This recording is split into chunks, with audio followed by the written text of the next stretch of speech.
নমস্কার, আপনাদের সকলকে স্বাগত জানাই চ্যানেল রূপা মুখার্জিতে। জয় কৃষ্ণকালী মায়ের জয়। কৃষ্ণকালী মায়ের আশীর্বাদ এভাবেই আমাদের সকলের ওপর বর্ষিত হোক। ধর্মকথা শুনুন।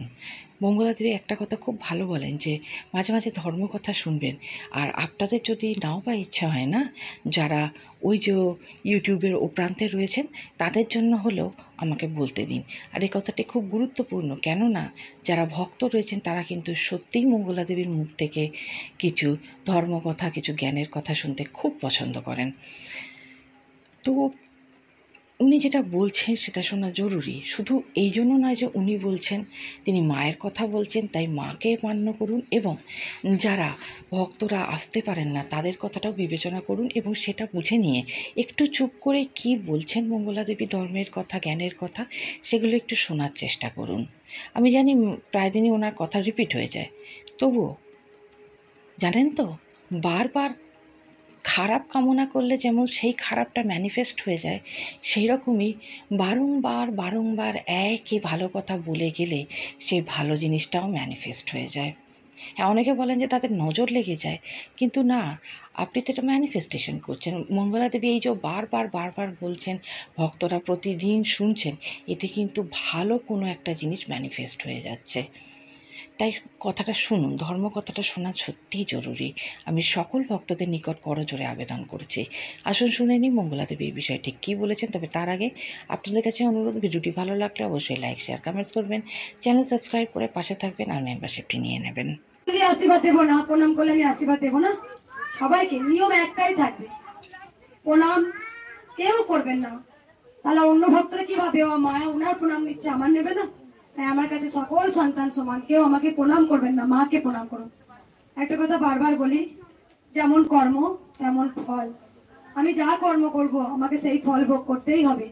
যদি আমি সৎকর্ম করি অবশ্যই আমি সতের ফল পাবো, আমি অকর্ম করলে অবশ্যই অকর্মের ফল পাবো।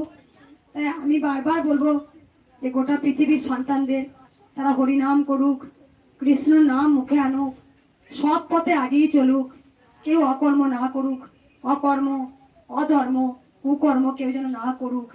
কারণ এখনো পৃথিবীতে অনেক অনেক অনেক জায়গায় আছে অনেক কুকর্ম, অকর্ম হয়। আমি চাইবো সকল সন্তান হরিনাম করুক, কৃষ্ণের নাম বলুক, আগিয়ে চলুক, ভালো পথে আসুক তারা। অনেক সন্তানরা জানে না, তারা মাঝ পথে ঝরে যায়। আমি শুধু একটা কথাই বলতে চাই, সব সময় যাই কর্ম করব, আমি সৎ কর্ম করব, আমি নিষ্ঠা থাকবো, আমি সৎ থাকবো, এটা সন্তানদের ভাবতে হবে। হরিনাম মুখে সব সময় বলবেন, 24 ঘন্টায় ভগবানের সঙ্গে লিঙ্ক থাকবে। ভগবান শ্রীকৃষ্ণ তিনি দয়ালু, তিনি দীন ও বন্ধু, তিনি দয়াল ঠাকুর, তাকে বারবার ডাকুন, ভগবানকে ভালোবাসতে শিখুন। আজকে আমি এই যে মা চেয়েছিলেন যে আমার মাধ্যমে কৃষ্ণকালী মায়ের প্রচার হোক, এই যে মন্ত্রটা জয় কৃষ্ণকালী মায়ের জয়, এই মন্ত্রটা মায়ে আমাকে স্বয়ং বলেছিলেন। মায়ের নাম হবে যে কৃষ্ণকালী, সেটাও কিন্তু মা আমাকে বলেছিলেন। তাই তো এত মানুষ এত উপকার পান। তারা আসেন কাতারে কাতারে ভক্ত, রোদ বৃষ্টি জল ঝড় উপেক্ষা না করেও তারা ঘন্টার পর ঘন্টা এই মায়ের স্থানে দাঁড়িয়ে থাকে। কখন মঙ্গলা মা আসবে, কখন ত্রিশূল ঠেকাবে, কিন্তু তাদের বিরক্তি নেই, তাদের কষ্ট নেই, তারা ঠিক মায়ের কাছে আশায় বসে আছে। তবে যেসব ভক্তরা মায়ের কাছে সময় দেন তারা কিন্তু কিছু পাবে, কিছু পাবে। কৃষ্ণকালী মা আজ পর্যন্ত কাউকে নিরাশ করেননি, তিনি কিছু না কিছু দিয়েছেন। আজ পর্যন্ত যেসব ভক্ত খালি হাতে এসছেন, ভরা হাতে যাবেন। মা কিছু না কিছু তার জন্য, যখনই কপালে ত্রিশূলটা দেওয়া হয়, কিছু না কিছু তার জন্য মা কিন্তু দিয়ে দেয়। আপনি অন্য আশা নিয়ে আসবেন, মা আপনাকে অন্য আশা পূর্ণ করে দেবে। এই যে কেমো এত চলতো, 30 টাকার পর থেকে আর কিছু নেই। ওইখানে রাস্তাতে আমি আসছি, এক ভক্ত বললো মা, মানে ওনার টয়লেটের সমস্যা ছিল, মানে বললো মা পাগুলো নাড়াতে পারছি, পেট ফুলে যেত, ভালো হয়ে গেছে। তাই মায়ের কাছে কেন আসে ভক্তরা, নিশ্চয়ই কারণ তো আছে। কৃষ্ণকালী মা খুব দয়াময়ী, করুণাময়ী, তিনি ব্রহ্মময়ী, তিনি সব। কৃষ্ণ হচ্ছে তিনি সৃষ্টিকর্তা, তাই না? তিনাকে ডাকলে তার মতো সরল, যার গঙ্গায় যার সাগরে বিছানা, তিনি মা সতী, মা গঙ্গা, তিনি দশভুজা, তিনি ব্রহ্মমা, ব্রহ্মময়ী, তিনি তো সব। তাকে ডাকো, প্রাণ ভরে ডাকো, দেখবে ঠিক তোমাকে দেবে। কে কি বললো, কে কি করলো, কে কি করছে, তাতে আমি চোখ কান দেব না। আমার শুধু একটাই চোখ থাকবে, একটাই ধ্যান থাকবে, একটাই জ্ঞান থাকবে, হে গোবিন্দ আমি তোমায় ভালোবাসি। গোবিন্দ তুমি দেবে কি দেবে না সে সবই তোমার লেখা আছে। তুমি দিলেও ভালোবাসবো, তুমি না দিলেও ভালোবাসবো। যারা আমরা ভাবি গোবিন্দ অনেক আমাকে ভক্ত বলে, মাগো মা আমাকে দিক, আমি মন্দিরটা পুরোটাই করে দেবো, ভুল। মা তোমার হাতে নেবে নাকি দেখো। তাই মাকে বলতে হয় তুমি ভালো থাকো মা, আমি দেওয়ার মালিক তো নয়, তুমি আমার হাত দিয়ে করিয়ে নাও, আমি তো মাঝখানে উপলক্ষ, করাবে তো তুমি, হে হরি তুমিই তো করাবে। তাই আমি পেলে দেব, আমার এটা হলে আমি দেব, তুমি এই কাজটা করে দিলে তোমাকে দেব। ভুল, এগুলো ভুল মানসিক, ভুল। না না, হে প্রভু তোমার জন্য এসেছি, তোমার জন্য দুবেলা আমরা সেবা করতে পারছি, তোমার জন্য আমরা হাঁটাচলা করতে পারছি, আর তোমার জন্যই তোমার দ্বারে আসতে পেরেছি, তোমার দরজা করে এসে বসে, সব তোমার জন্য। গোবিন্দ ছাড়া তুমি এক মুহূর্তে একটা গাছের পাতাও খসে না। তাই তুমি যে এসেছো আজকে দিনে, সবই গোবিন্দ লীলা ছিল, সবই গোবিন্দ লেখা ছিল। কৃষ্ণকালী মা যে এসেছেন আমার মাধ্যমে, সেটারও গোবিন্দের লীলা ছিল। তাই ওর মাধ্যমে যাব হবে। তাই যুগ যুগ ধরে কিছু হয়তো পুণ্য করেছিলাম, তাই হয়তো মা আবার কলিযুগে এলেন। তাই দেখো এই যে কৃষ্ণকালী মা, কৃষ্ণকালী মা কেনই বা এলেন, কি জন্য এলেন, কেন এসছেন, তিনি কাদের জন্য এসছেন? হয়তো আমার মাধ্যমে উপকার হবে, কিন্তু উদ্ধার কাদের করতে এসছে? একদম, আমরা তো মায়ের সন্তান। মা কি আমার একা? না, মা হচ্ছে গোটা জগতে। হয়তো আমার মাধ্যমে এসেছে, কিন্তু মা তার সন্তানদের উদ্ধার করতে এসেছে, সঠিক পথ দেখাতে এসেছে। তোরা বেঠিক পথে যাস না, সঠিক পথে যা। হয়তো বেঠিক পথে সুখ বেশি, কিন্তু তার সঙ্গে তার কষ্টও বেশি। কিন্তু হয়তো সঠিক পথে আপনার অনেক কষ্ট, হয়তো ঠিক মতো খেতে পাবো না, কিন্তু আনন্দ অমৃত স্বাদ। তাই সবসময় সৎ কর্ম করো, সৎ পথে চলো, আর গোবিন্দ নাম করো, দেখবে গোবিন্দই তোমাকে ঠিক উদ্ধার করবে। উদ্ধার করা মালিক হচ্ছে গোবিন্দ। মা এসছেন ধরাধামে কলিযুগে, ঘোর কলিযুগে কৃষ্ণই কালী হয়ে এসেছেন, আমাদের মতো দুস্থ অনাথকে উদ্ধার করতে এসেছেন। তাই সবসময় হাতে কর্ম করো আর গোবিন্দ নাম ভজন করো। আর ভক্তদের কিচ্ছু বলবো না, এখানে কাতারে কাতারে মানুষ দাঁড়িয়ে আছেন, আমি অবশ্যই সবাইকে দেখবো। শুধু একটা কথা, আমার কথাগুলো মন দিয়ে একটু শুনবেন। যারা এদিক ওদিক করছেন আমার কথাগুলো একটু মন দিয়ে শুনুন। এখানে আসার পর আপনারা বারবার অনেক কথা জিজ্ঞাসা করেন। আমার হচ্ছে দুটো কথা, একটা হচ্ছে নাম জপ করতে হবে, আর যাদের রোগ আছে মায়ের নাম করে জবা ফুল খেতে পারে। অনেকে বলে মা নাম জপ করেই সুস্থ হয়েছি, তাহলে নাম জপটা করবেন। আমার দুটো কথা, একটা হচ্ছে নাম জপ করবেন, আর যাদের রোগ আছে অনেকে বলেন যে মা জবা ফুল খেয়েছি, আমরা যদি মন হয় খেতে খাবেন, আর না হলে খাবেন না, নাম জপটা করবেন। আমার একটাই কথা, মন্ত্র পড়ুন, জয় কৃষ্ণকালী মায়ের জয়।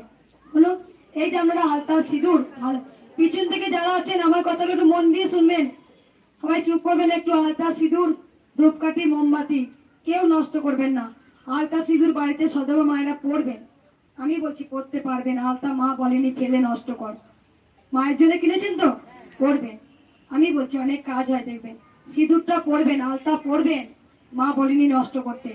মিষ্টি, আপনারা মিষ্টিটা বাড়ি নিয়ে যাবেন প্রসাদ হিসাবে, অনেক বাচ্চা থাকে বাড়িতে, প্রসাদ খাবেন। আর কোনো পালন নেই, নাম জপ করতে পালন নেই। 24 ঘন্টায় ভগবানের সঙ্গে লিঙ্ক থাকুন, 24 ঘন্টায়। ভগবান বলেনি আমাকে ওইটুকু সীমা মধ্যে রাখুন, হলো। আর যারা ফুল এনেছেন, ফুলের মালাগুলো আপনারা আমাকে দেবেন, মায়ের চরণে দিয়ে দেবো। সকল ভক্তগুলো কেউ মুখে কথা বলবেন না, আমি বলছি মাকে মনে মনে জানাবেন। আপনাদের যা দুঃখ বেদনা কষ্ট যা সমস্যা নিয়ে এসছেন, মাকে উঠলে বললেই কি মা দেবে? আর এমনি মনে মনে বললে মা দেবে না? মা তো অন্তর্যামী, মা আপনার মনের কথা সব জানে। যখন আপনি বাড়ি থেকে বেরিয়েছেন বা 10 দিন আগে বেরোবেন বা এই সময় আসবেন, মা জানে সেটা। এই মাকে মনে মনে বলবেন যে আগেও ভক্তরা বাচ্চাটা এসছে, বাচ্চাদের মধ্যেই ভগবান থাকে, জানো তো? ভগবান থাকে বাচ্চাদের মধ্যে, মানুষের মধ্যে। একটা মানুষকে তুচ্ছাই করবো আর একটা ভগবানকে থালাবর্তি পুজো দেবো, সেখানে গোবিন্দও নেন না, গোবিন্দ নেন না। তাই মানুষকে আগে ভালোবাসতে শেখো। সবার উপরে মানুষ সত্য, তাহার উপরে কেউ নাই। এই যে আজকে আমি এসেছি, মা পাঠিয়েছেন ধরাধামে, আজকে এত মানুষের মঙ্গল, জানো সব থেকে তোমাদের আশীর্বাদ আমার কাছে বড় পাওনা। আমাকে এক সাংবাদিক এসেছিলেন, এক সাংবাদিক আমাকে জিজ্ঞাসা করছে, আচ্ছা মা তুমি যে দিন রাত ভক্ত সেবা করো, এতে আপনার কি হয়? এটা হচ্ছে আমরা ভগবানের একটা আশীর্বাদ আর ভক্তদের ভালোবাসা পেয়েছি। যেসব ভক্ত আমি যখন আসি না, অনেক ভক্ত আমার পিছনে আঁচলটা ধরে, কেউ আমার চুলটা হাত দিয়ে দেখে, কেউ আমার আঙুলটা ধরে, কেউ আমাকে আবার ছুতে চায়, কেউ প্রণাম করতে চায়। কেন বলতো? যেহেতু মাকে আমি জড়িয়ে ধরি, মায়ের সাথে যখন আমি ভাবে চলে যাই, তারপরে মাকে আলতা পরাই, সিঁদুর পরাই, তখন এটা অনেকে ভালো লাগে যে মঙ্গলা মা, মা কৃষ্ণকালী মা আছেন। এই যে আমি ভক্তদের অগাধ ভালোবাসা পেয়েছি, এর এর থেকে পাওনার বড় কিছু নেই গো, আর কিচ্ছু নয়। এত ভালোবাসা পেয়েছি, এটাই অনেক। আমি যে কৃষ্ণের নাম প্রচার করতে পেরেছি, এটা আমার কাছে অনেক। মহাপ্রভু বলেছিলেন গোটা পৃথিবী যেন কৃষ্ণ নাম হয়। শিল প্রভুপাদ তিনি বলে গিয়েছিলেন, তিনি বলেছিলেন গোটা পৃথিবী যেন হরি নাম হয়। কিন্তু আমরা তো হরি নামকে আস্তে আস্তে জানি না কেন আমরা করতে পারি। তাই বলছি, কর্মের পর সারা রাত আপনাদের কর্ম করলেন, সারাদিন আমরা কর্ম করলেন, একবার অন্ত হরি নামটা করবেন, হরি নামটা করবেন, হরিকে ডাকবেন একবার। যেখানেই কৃষ্ণ নাম, সেখানেই কৃষ্ণ নামে। আর পৃথিবীর সর্বোচ্চ আনন্দ হচ্ছে কৃষ্ণ নামে। কৃষ্ণগতের অর্থ জানেন? সর্বোচ্চ আনন্দ, যে আনন্দ কেউ দিতে পারবে না, স্বামী স্ত্রী সন্তান পুত্র কেউ না, কেউ না। ওরা উপলক্ষ, ওরা উপলক্ষ। কিন্তু আপনারা কৃষ্ণকে একবার ডাকেন, ভালোবাসবেন। এই যে আজকে বিছানায় শুয়েছিল, আমি ওর পাশে ঘুমালাম, একবার ওকে ডাকলাম, বুকে নিলাম, দোল দোল। এই যে ভক্ত দেখতে আসি না, তার আগে আমি গোবিন্দের সঙ্গে আমার কথাবার্তা হচ্ছে, বাচ্চাদের মতো ওকে স্নেহ ভালোবাসা। আমি গোবিন্দকে ছেলে বলি, আমার ছেলে, আমার নেনা, আমি এরকম আদর করি। তাই গোবিন্দকে আপন করো। অনেকে বলে তো ভগবান পাওয়া এত সস্তা, আমি বলছি ভগবান পাওয়া খুব সস্তা, খুব ইজি। আমরা ধরতে পারি না, তাই গোবিন্দ আসে না। আমরা কখন ধরার চেষ্টা করি? যখন আমরা স্বার্থের জন্য ভগবানকে ডাকি, আর তখনই গোবিন্দ আমাদের ধরা দেন না। যখন আমরা খুব বিপদে পড়ি, আমার চাহিদা, হে গোবিন্দ আমার চাহিদাটা মিটিয়ে দাও, হে গোবিন্দ আমার চাহিদাটা মিটিয়ে দাও, হে গোবিন্দ আমার চাহিদাটা মিটিয়ে দাও।